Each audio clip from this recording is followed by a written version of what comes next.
Umagang kay ganda nga mga mare, kembo to the left, kembo to the right ang ganap ko for today's video. Dahil magandang sikat ng araw ngayon, kaya naman paspas ang kumari nyo sa paglalaba.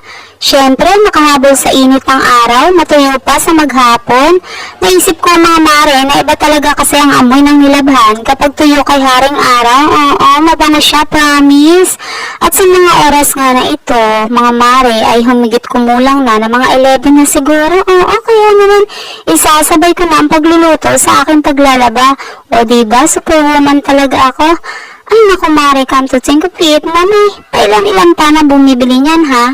Kahit nga hindi nyo tinatanong mga mare, ay akin ang sasabihin sa inyo. May munti nga din pala akong tindahan. Sa mga oras na ito mga mare, ay gigil ako dito sa pata ng baboy. Kagigil!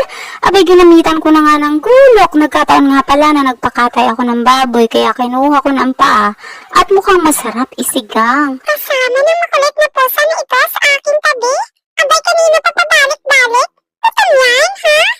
At nung natapos ko ang gayatin, ay pinakuluan ko muna ng bahagya para maalis ang lansa. Ganon, sabay tapon sa unang sabaw.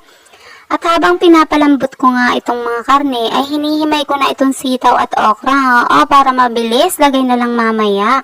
Pero sa mga oras din yan, ay umiikot-ikot pa din ang washing machine.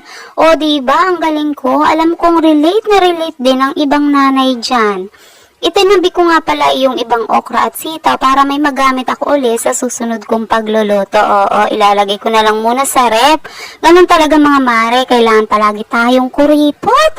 Dadalawa lang naman kasi kaming kakain, kaya di na namin mauubos yan. Ganon, hanggang gabi na yan, sigurado, Nilagyan ko nga ng mga pampalasang aking niluluto, sibuyas, bawang, etc. bla bla. Mga mare, naku po, pagod na ako ng mga oras na yan. Ay kunting-kunti na lang at bibigay ng aking tuhod.